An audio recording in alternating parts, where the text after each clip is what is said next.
إن الحمد لله نحمده ونستعينه ونستغفره ونعوذ بالله من شرور أنفسنا وسيئات أعمالنا من يهده الله فلا مضل له ومن يضلل فلا هادي له وأشهد أن لا إله إلا الله وحده لا شريك له وأشهد أن محمدا عبده ورسوله يا أيها الذين آمنوا اتقوا الله حق تقاته ولا تموتن إلا وأنتم مسلمون يا أيها الناس اتقوا ربكم الذي خلقكم من نفس واحدة وخلق منها زوجها وبث منهما رجالا كثيرا ونساء واتقوا الله الذي تساءلون به والأرحام إن الله كان عليكم رقيبا يا أيها الذين آمنوا اتقوا الله وقولوا قولا سديدا يصلح لكم أعمالكم ويغفر لكم ذنوبكم ومن يطع الله ورسوله فقد فاز فوزا عظيما أما بعد فإن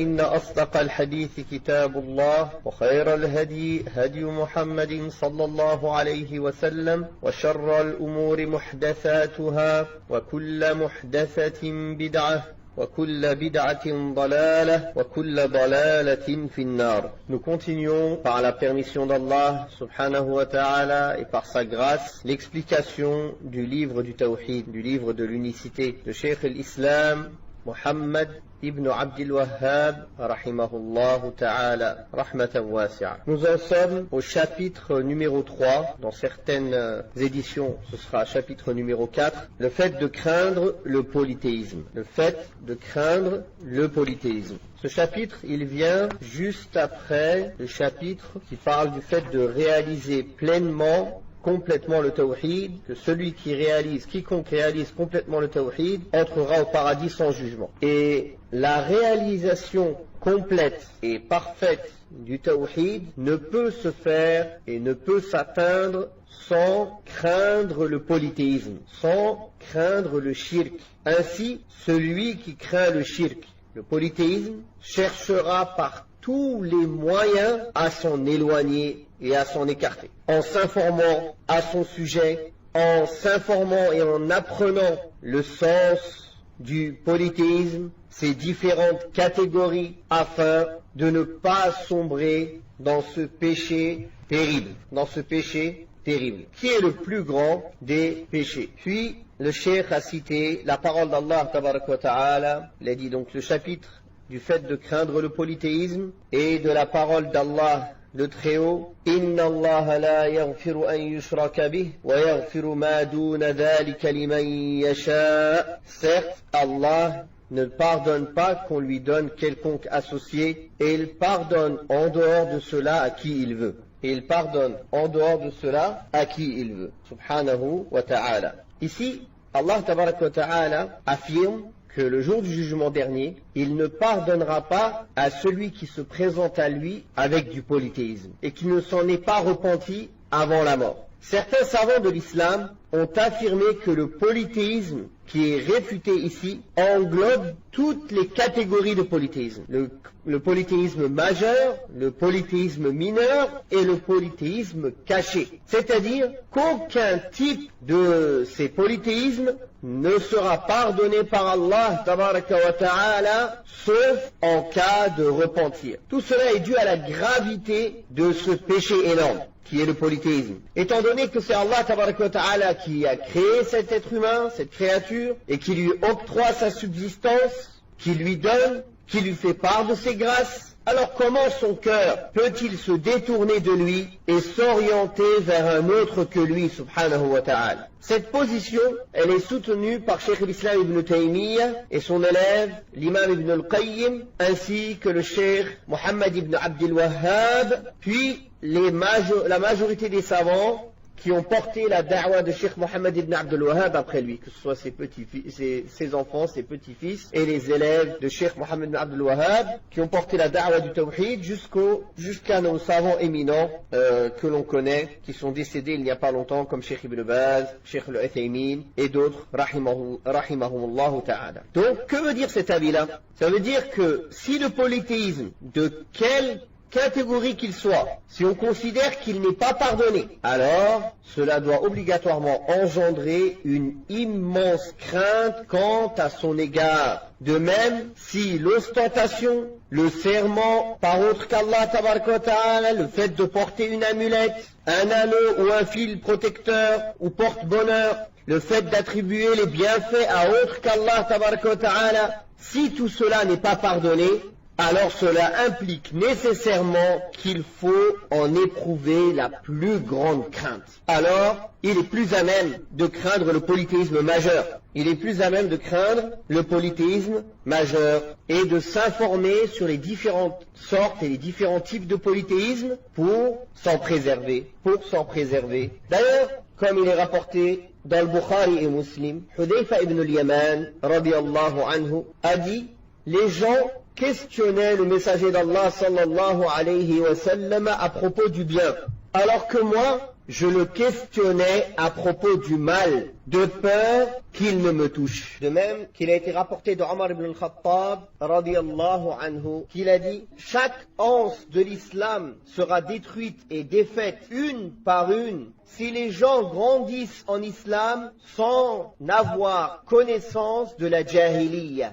Effectivement, dans certains pays musulmans particulièrement, où l'enseignement était l'enseignement du tawhid et de la sunna depuis leur enfance, mais parfois, beaucoup d'entre eux n'ont pas pris garde du shirk, du polythéisme, n'ont pas trop pris garde des péchés, des déviances, des perversités qui existent. Alors comme ils ne les connaissaient pas, ils étaient très naïfs et insouciants concernant ces égarements, ces innovations. Alors une fois que Shaitan, les shayatines, hommes et djinns, ont fait tous les efforts pour faire pénétrer les passions, les péchés, les déviances dans ces pays-là, ils ont tous couru la tête la première, sauf à qui Allah a fait miséricorde. À cause de leur naïveté, à cause du fait qu'ils ne connaissaient pas le mal, alors ils n'ont pas pu s'en préserver. Connaître le mal, cela ne veut pas dire aller le fréquenter, ou bien le tester, ou s'en approcher, non.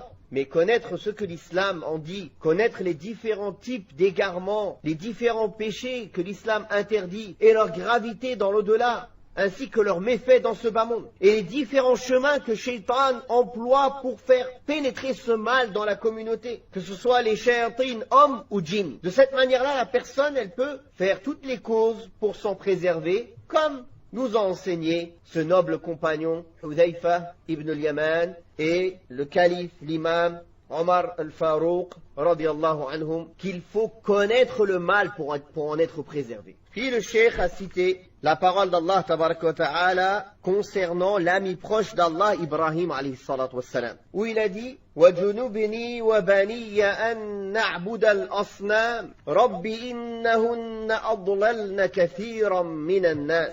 Et préserve-moi ainsi que mes enfants de l'adoration des statues. Mon Seigneur, elles ont certes égaré beaucoup de gens. Allahu Akbar. On voit ici que Allah tabaraka wa ta'ala parle de l'imam des muwahhidin après Muhammad sallallahu alayhi wa sallam. L'imam des prophètes après Muhammad sallallahu alayhi wa sallam. Le bien-aimé d'Allah tabaraka wa ta'ala. Celui dont Ibrahim al-Taymi rahimahullah a dit, qui peut espérer être préservé de l'épreuve après Ibrahim? Oui, qui peut donc être préservé de l'épreuve après Ibrahim? L'imam des Hunafa. On a expliqué le Hanif dans le dernier cours, qu'est-ce que ça voulait dire. Et on a parlé de la vertu de Ibrahim alayhi salatu wassalam quand on a parlé de ceux qui concrétisent complètement le tawhid. Et le père des prophètes, celui qui était à lui seul un guide, constamment dans l'obéissance d'Allah tabaraka wa ta'ala, s'éloignant du mal et penchant vers le bien, et qui ne faisait pas partie des associateurs. Il avait peur pour sa personne ainsi que pour ses enfants après lui. Il avait peur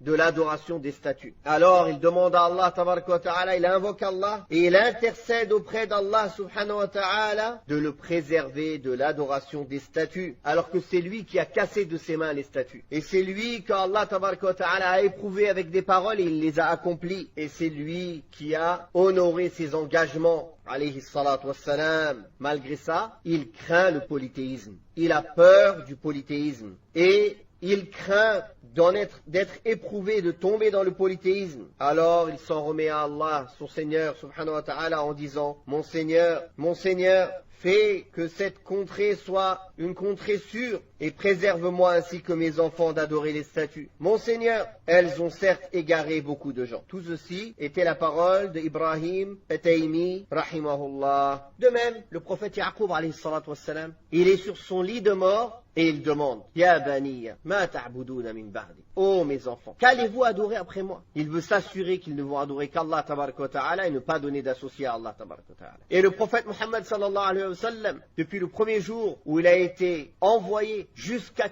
quelques heures avant sa mort, il a mis en garde sa communauté contre le shirk, contre le polythéisme. Et on a des gens aujourd'hui qui disent, oh, toujours Kitab Tawhid, toujours Thalathatul Usul, ça y est, c'est bon, on connaît. Il n'y a personne maintenant qui adore les statues, qui adore les tombes. Déjà, celui qui dit ça, c'est un menteur, car il y a beaucoup de gens, la majorité des gens sur Terre, adorent des statues et des divinités en dehors d'Allah. Rien que vous allez en Asie, il y a combien de milliards de personnes? Ils adorent quoi, ces milliards de personnes? Sans compter toutes les fausses divinités que les gens ils ont pris en dehors d'Allah dans le monde entier. Et on ne parle pas de ceux qui s'affilient à l'islam et qui adorent les saints et les morts et les tombes et je ne sais quoi. Encore en dehors d'Allah subhanahu wa ta'ala ou les prophètes. Et après on nous dit non, il ne faut pas craindre le shirk. C'est fini ces problèmes-là. On va parler que de politique maintenant. Donc, Allah tabaraka wa ta'ala a parlé d'Ibrahim alayhi salam qui a demandé à Allah de le préserver de l'adoration des asnam. L'asnam, c'est le pluriel de sanam. Sanam, il s'agit de tout objet qui a été façonné à l'image d'un être adoré. Que cette image contienne un visage ou non. Le visage d'un homme, ou son corps, ou la tête d'un animal, ou l'image du soleil, ou l'image de la lune.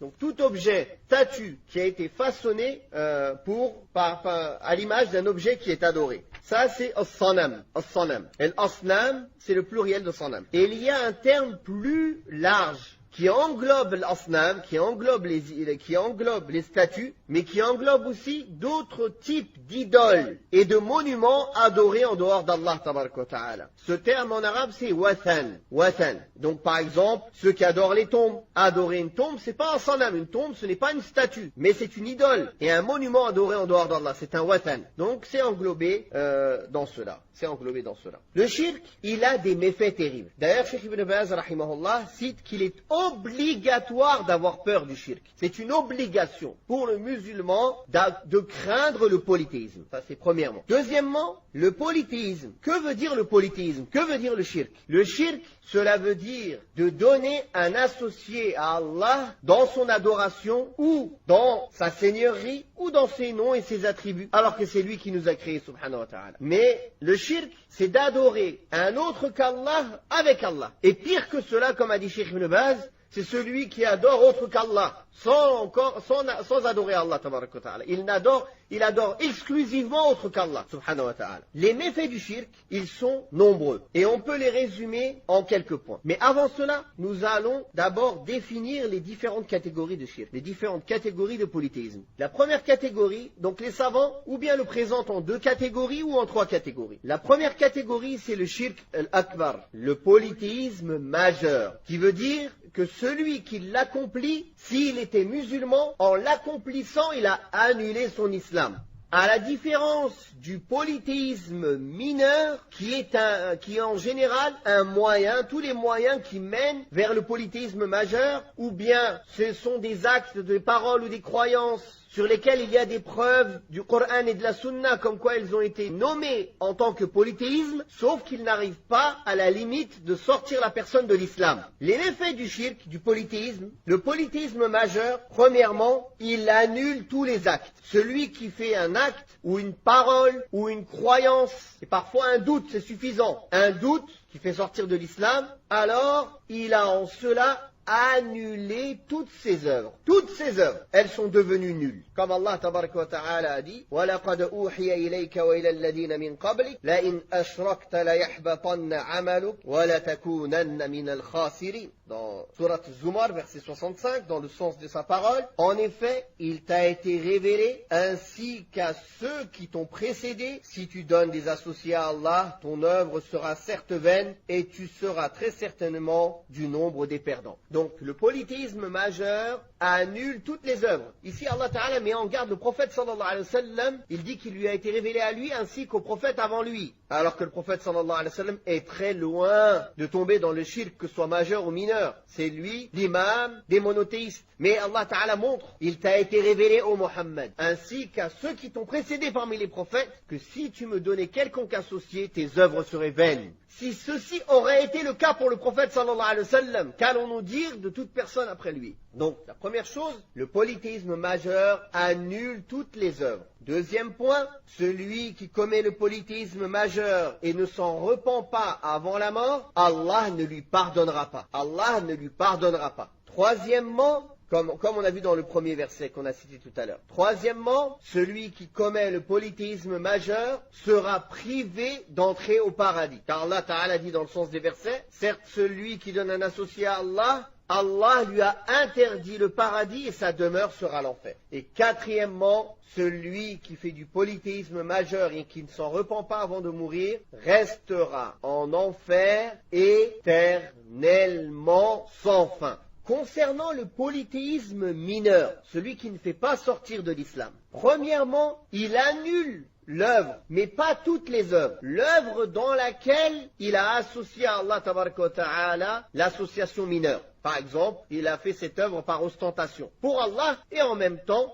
pour plaire à des gens, par exemple. Pour qu'on parle de lui, pour gagner la renommée, pour un bien éphémère de ce bas monde, pour quoi que ce soit. Ceci est du polythéisme mineur, qui annule l'œuvre dans laquelle elle est entrée. Elle n'annule pas toutes ses œuvres, elle annule cette œuvre-là. Deuxièmement, c'est un grand péché. D'ailleurs, c'est le plus grand des péchés, un des pires péchés. Troisièmement, selon un avis qu'on a cité, qui semble être le plus juste, qui est l'avis du Cheikh l'Islam Ibn Taymiyyah, Ibn al-Qayyim, Mohammed ibn Abdul Wahhab et tous les savants qui ont fait la da'wa de Tawhid, la da'wa najdiyya, et tous les ulama que l'on connaît aujourd'hui en Arabie, la majorité des grands savants sont sur cette parole de dire que même le polythéisme mineur, il n'est pas pardonné par Allah le jour du jugement dernier si la personne ne s'en repent pas. Qu'est-ce que cela veut dire? Cela veut dire que cette personne, il méritera d'entrer en enfer à cause de cela. Et qu'il n'entre pas dans la promesse d'Allah Tabaraka wa Ta'ala qui dit, certes Allah ne pardonne pas qu'on lui donne quelconque associé et il pardonne en dessous de cela à qui il veut. C'est-à-dire le reste des péchés en dehors du polythéisme sont sous la volonté d'Allah. Si Allah veut, il lui pardonne et il entre au paradis directement. Si Allah veut, il le châtiera par sa justice, puis il entrera au paradis plus tard. À la différence du polythéisme, qu'il soit majeur ou mineur. C'est-à-dire la personne qui le commet, il est mis en garde de subir le châtiment. Est-ce que cela veut dire qu'il va entrer quoi qu'il arrive en enfer? Non. Cela veut dire que les péchés qu'il a faits, qui font partie du polythéisme mineur, ne seront pas pardonnés, donc ils seront mis dans la balance des mauvaises actions. Et il ne pourra échapper par la miséricorde d'Allah à l'enfer que si ses bonnes actions sont plus lourdes que ce péché-là. Comment faire pour avoir assez de bonnes actions pour être plus lourde que le grave péché du shirk, même s'il est mineur? On l'appelle mineur pas parce que sa gravité est moindre et n'a pas de gravité. Mineur par rapport au majeur qui fait sortir de l'islam. Donc si on comprend cela, on comprend la gravité et le pourquoi on doit craindre ce péché. Puis il a cité, rahimahullah, il dit, on trouve dans un hadith que le prophète sallallahu alayhi wa sallam a dit, ce que je crains le plus pour vous, c'est le polythéisme mineur. Lorsqu'on le questionna à ce sujet, il répondit, il s'agit de l'ostentation. Il s'agit de l'ostentation. Il faut savoir que ici le prophète sallallahu alayhi wa sallam parle de l'ostentation mineure. Car pareil, dans l'ostentation, il y a la majeure, celle des hypocrites. Celui qui fait paraître l'islam alors qu'il cache la mécréance. C'est-à-dire, il ne croit pas du tout en l'islam. Mais devant les gens, il montre qu'il est musulman. Ça s'appelle un munafiq, un hypocrite, de l'hypocrisie majeure. Mais ici, le prophète sallallahu alayhi wa sallam vise l'ostentation mineure. La personne qui fait cela est mise en garde d'être châtiée, comme on l'a dit auparavant. Et c'est un péché en vérité que beaucoup de gens peuvent ne pas y prêter une grande attention. Ils peuvent ne pas s'en soucier. C'est pour ça que le prophète sallallahu alayhi wa sallam a dit qu'il redoutait le plus cela pour ses compagnons. Alors imaginez-vous, s'il redoutait le plus cela pour les compagnons du prophète sallallahu alayhi wa sallam, ainsi que pour sa communauté après lui. Alors qu'allons-nous dire nous? Puis il a cité le hadith de Abdullah ibn Mas'ud radiyallahu anhu, qui a dit, le prophète sallallahu alayhi wa sallam a dit, quiconque meurt en invoquant un égal à Allah entrera en enfer. Rapporté par le Bukhari. Puis il a cité aussi, Muslim rapporte d'après Jabir radiyallahu anhu, que le prophète sallallahu alayhi wa sallam a dit, quiconque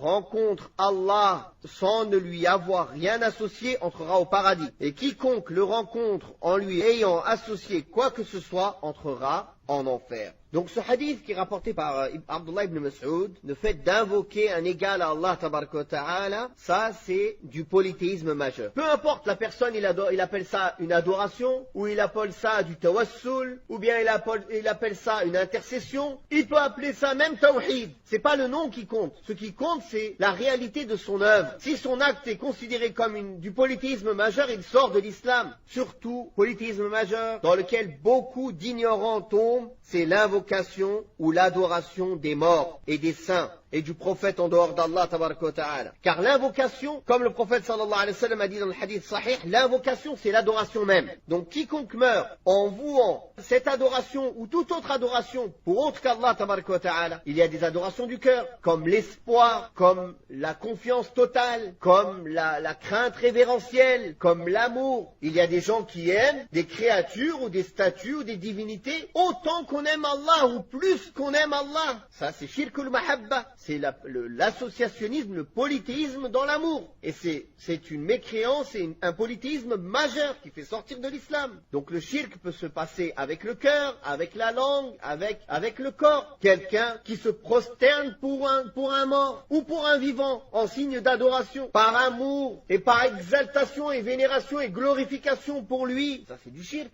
akbar qui annule toutes les œuvres. Et si la personne ne s'en repent pas de son vivant, elle sera en enfer éternel. Et quand le prophète sallallahu alayhi wa sallam dit « Quiconque meurt en invoquant un égal à Allah entrera en enfer », c'est-à-dire éternellement. Non pas comme ceux parmi les muwahhidines, les monothéistes, qui ont pu tomber dans certains types de polythéisme mineur par faiblesse de leur tawhid, qui peuvent entrer en enfer, mais pour en sortir un jour, pour entrer au paradis éternellement. Pour en sortir un jour et pour entrer au paradis éternellement. À la différence de celui qui fait un acte de polythéisme majeur, ceci annule son tawhid et il annule son islam. Car l'islam, c'est le tawhid. Et quand le prophète sallallahu alayhi wa sallam dit en dehors d'Allah, c'est-à-dire qu'il adore avec Allah un autre qu'Allah. Mais ça ne veut pas dire que celui qui adore seulement autre qu'Allah, il n'est pas concerné. Celui-là, il est plus à même d'être concerné. Car c'est pire.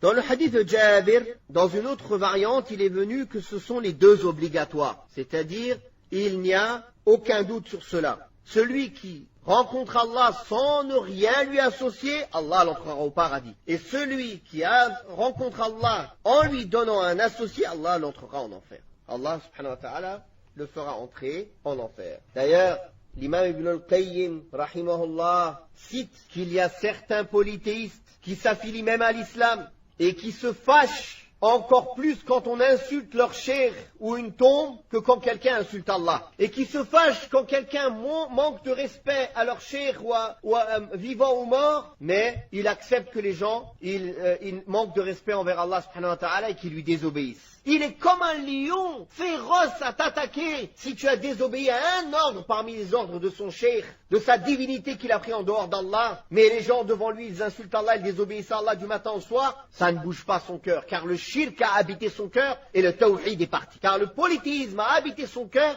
et il a chassé le tawhid. Les paroles à la fin, ce sont pas les paroles d'Ibn al-Qayyim. On va finir par citer les points à retenir que le cheikh Mohammed ibn Abdul Wahhab à citer. Premier point, le fait de craindre le polythéisme. Deuxième point, l'ostentation fait partie du polythéisme. Troisième point, c'est une forme de polythéisme mineur. Quatrième point, c'est la chose que le prophète sallallahu alayhi wa sallam craint le plus pour les gens pieux. C'est la chose que le prophète sallallahu alayhi wa sallam craint le plus pour qui? Pour les gens pieux. Pour les gens pieux. Car effectivement, quand Shaitan n'a pas pu empêcher quelqu'un de faire des bonnes actions, il va venir l'annuler à sa base en venant le pousser à chercher par son action autre que le visage d'Allah subhanahu wa ta'ala. Même si à la base il le faisait pour Allah subhanahu wa ta'ala, mais il lui donne des associés. Cinquième point, la proximité du paradis et de l'enfer. Sixième point, la mention faite de leur proximité respective dans un même hadith. Septième point, quiconque rencontre Allah sans lui avoir associé quoi que ce soit entrera au paradis, et quiconque le rencontre en lui ayant associé quelque chose que ce soit